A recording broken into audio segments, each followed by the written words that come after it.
19 avril 1901. Plainte de Louisa à cause de l'absence de Jésus. Jésus la console et lui explique des choses sur la grâce.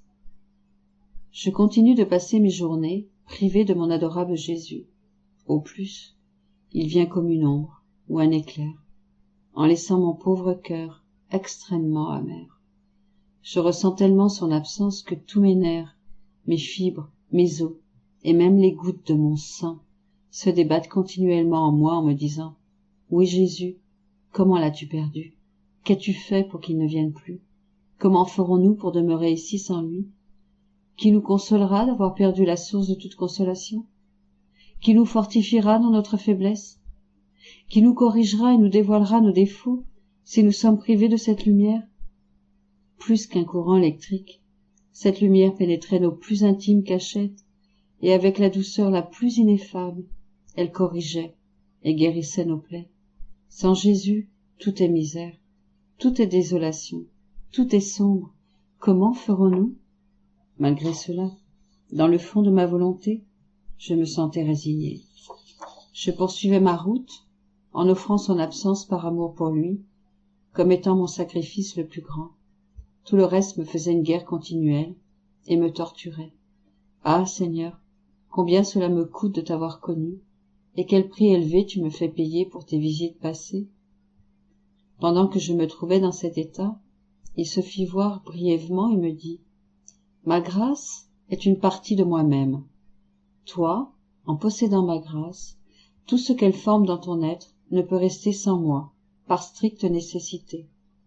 Voici la raison pour laquelle tout en toi m'appelle et pour laquelle tu es continuellement torturé.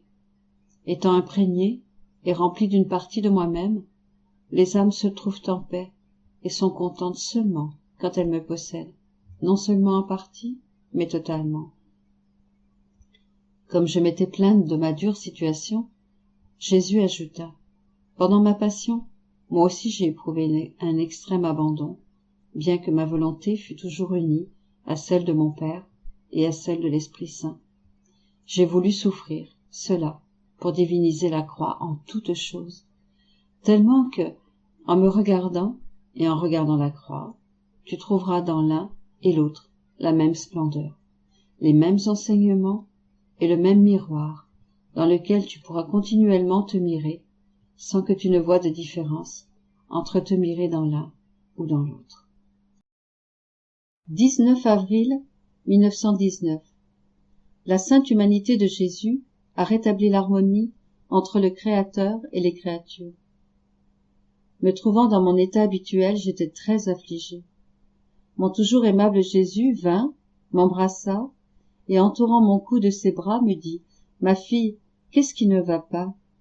Ton affliction pèse sur mon cœur plus que mon propre chagrin. Pauvre fille, tant de fois tu m'as consolée, et tu as pris sur toi mes souffrances. Maintenant, je veux te consoler et prendre sur moi tes souffrances. » Me serrant sur son cœur, et me faisant quitter mon corps, il ajouta « Courage, ma fille, il vient dans ma divinité pour mieux voir et comprendre ce qu'a fait mon humanité pour les créatures. Je ne sais pas très bien comment expliquer ce que j'ai compris. Il me manque les mots. Je vais dire seulement ce que mon doux Jésus m'a dit. Ma fille, mon humanité fut l'instrument qui rétablit l'harmonie entre le Créateur et les créatures. J'ai fait, au nom de chaque créature, tout ce qu'elle avait à faire envers son Créateur, sans exclure les âmes perdues, parce que, pour chaque chose créée, je devais donner au Père la gloire, l'amour et la satisfaction complète. Certaines âmes en viennent à satisfaire elles-mêmes à leur dette envers le Créateur, quoique, cependant, aucune en vient à la satisfaction complète. Ces âmes unissent leur gloire à la mienne, et tout ce qu'elles font se greffe à ma gloire. Les âmes perdues, quant à elles, restent comme des membres desséchés, qui, privés du fluide vital, ne sont pas aptes à accueillir la greffe que j'ai voulue pour elles. Elles ne sont bonnes qu'à brûler dans le feu éternel. C'est ainsi que mon humanité restitua l'harmonie entre le Créateur et les créatures, la scellant de son sang à travers des souffrances inouïes.